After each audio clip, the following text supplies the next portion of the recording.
what is one of the biggest problems in science? One that actually says it doesn't work. You see, I know about this and I want to make a video about this, but I also looked throughout the internet to see what people are saying as well.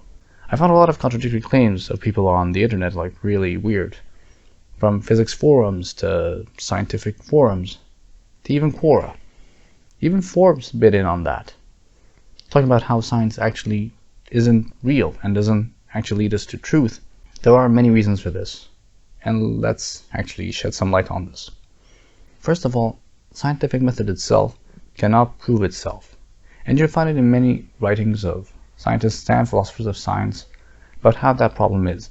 One of the popular times that this was proven to be true is with the logical positivists, that truth is only meaningful if you can test it empirically.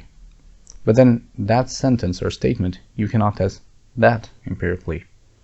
So you get into a circular reasoning there. Now, even falsification the other way around, that also falls into the same contradiction. And the scientific method has that into it, baked into it. One of the scientific methods book by Professor Girard is known, it's called The Scientific Method.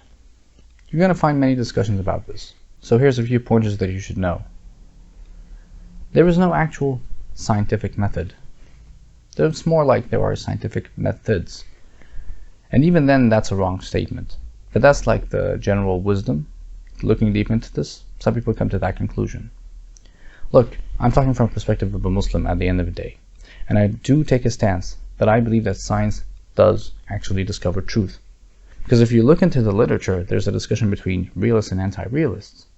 People who believe that electrons actually exist, and people who say electrons don't exist. These are the empiricists, by the way, because they don't directly see electrons or photons or genes. Therefore, they're only workable models. I accept that and I agree with that, but that claim actually makes science only a formula of prediction, never an attainment or a method of attainment of truth. They actually are against it vehemently, as empiricists are, because they don't believe things that they don't see. Darwinian evolution is a fact. You can just tell them, hey, aren't you an empiricist? How can you prove that? So it works fine. But that's not also always true, because we also need to attain truth through science as well. But we do believe that science is a method of knowledge, and it does attain truth. This is a form of skepticism at the end of the day. But now you start taking everything on board. It could be as bad as believing that numbers exist in the real world, because mathematics does believe in these things and helps you attain these things, therefore they exist just as mathematics does. Or maybe you start saying that space-time is real, just like anything else we see around you is real. And don't worry, this is why this channel is here for, and we're going to delve more into this, so hit the like and stay tuned for that. But the next thing happens is, well, there's no actual scientific method, as we said. Let me give you an example of that problem. One person on these forums said, well, there's a difference between experimental science. Well, science is only circular in one sense, where it involves historical science or soft science. And in experimental science, the day-to-day activities and actions that we do, it's non-circular there. Of course, I disagree. So he had a good idea, but he's incorrect there. Even experimental science does involve a lot of theorizing as well. There is no pure data. There's always an interpretation act, even on that data itself. So everything follows through that interpretation.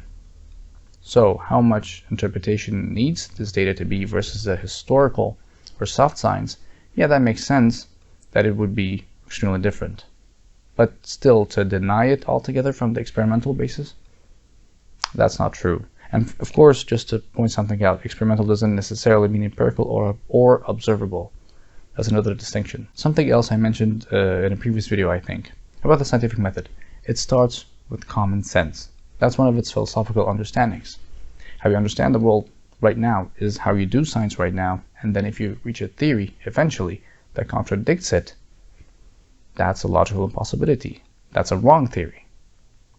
Of course, for the sake of argument, you can say, okay, you need to have a really good explanation of why that theory contradicted your common sense, your starting point. You need to have a really good explanation, but it's out there, right?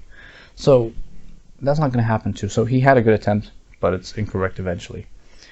Another example is by a person who said, well, it's not circular, but it's inconsistent.